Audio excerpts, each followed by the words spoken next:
In late 2015, Six Flags Discovery Kingdom unveiled their plans for 2016 with the Joker, a one-of-a-kind chaotic experience that takes riders through 3 inversions and 15 moments of airtime. Standing at a height of 100 feet, the Joker is more of an intermediate ride at the park, meaning it is taller than other small coasters at the park. The Joker is not as tall as other coasters like B2, Superman, or Medusa. So you're in the park and suddenly your party wants to ride the Joker, as it's the latest and greatest thrill the park has to offer. Is it scary? This is Coaster Lab's Rider's Guide to the Joker.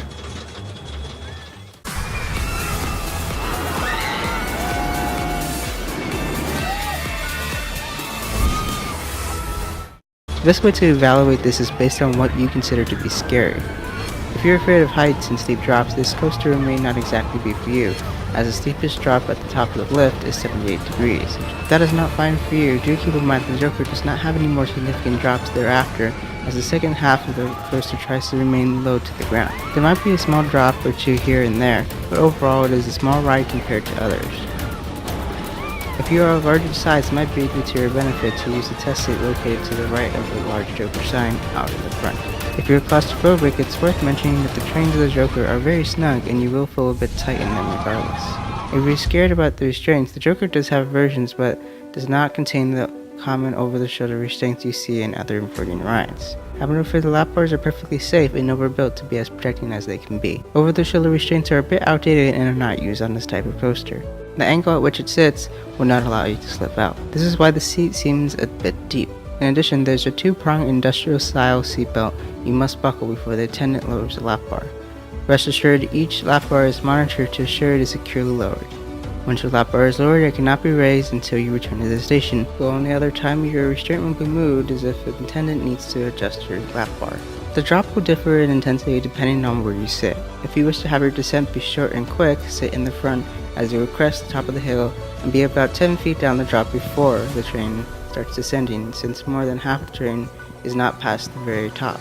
That said, there is more suspense as you will be looking, depending on if you choose to open your eyes, at the ground for longer than others. If you choose to sit in the back, this row is more intense and you will essentially be accelerated up the drop and then down, giving you an intense amount of airtime. This is very common. Now moving on to the inversions. There are 3 as I mentioned. The first is immediately after the main drop, called the step up under flip. This will roll you to the right, followed by an overbank down to the left. This is the second tallest element on the Joker. The second comes immediately after the overbank, to the left, called the stall. You have an extended period of being inverted or upside down. For less time in the stall, sit in the back. For more time, sit in the front. After this element, your photo will be taken on the descent back down all those elements, so make sure to smile with the camera off to your right. Next, the Joker goes into the braking wave turn that will turn you on your side. This is a quick element, so it's not worth bracing for. The Joker there goes into several more turns and hills, and then into the final inversion is 0G roll. While many have said they do not feel weightless in this inversion, effects vary on the time and weather you ride in. These effects are called airtime, and are times you will feel negative or no forces on your body. For best results, leave the lap bar slightly loose to reduce the pain on your thighs after your ride, as during the airtime the lap bar may dig into your thigh. In terms of your off-ride experience, the Joker often has decent operations, and if the line is closer to the tent, it should be at most a 15 to 20 minute wait. If there is only one train running, the wait time could be longer. Make sure that if you bring anything along with you that you place it in your pockets, as you cannot leave items off to the side on the station. To shorten your wait time, only buckle your seatbelt when you are seated. Do not lower your lap bar, as the attendant will lower it for you. They will remind you of this later. So that's what you have to look forward to. The Joker can be a large and intimidating coaster for some, but it is a fast-paced ride with tight and quick elements that are over quickly. For someone who has ridden the Joker many times, I can say that it is smaller than it looks, and the ride that was formerly was an intermediate family ride, as is the Joker. In terms of intensity, for least scariest to most scariest for those who are not used to coasters, I would rate this about a 3.5 out of 5. It's definitely something that is more intense than other rides, but I think you'll really like it. Before you make your decision, let's go over again what the Joker has to offer. It's 100 feet. Compared to other rides in the park, it's not as tall, and the drop is not 100 feet. If you are afraid of heights, this might be an issue, but there are taller rides at Six Flags Discovery Kingdom. It has 15 moments of airtime. These are those stomach and your throat feelings, but they don't last long. If you are prone to motion sickness, this shouldn't be too much of an issue, just don't eat heavily beforehand. It has 3 inversions. They are quick for the most part, as the Joker focuses more on low to the ground turns and hills. This might make some people nauseous, but most turns are large and drawn out, therefore decreasing the likelihood of becoming sick. It is not super intense.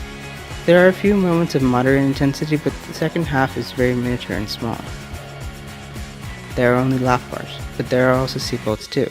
Over-the-shoulder restraints are semi-outdated, and this setup makes you feel more free to move your hands, but not so much as to pose a safety risk.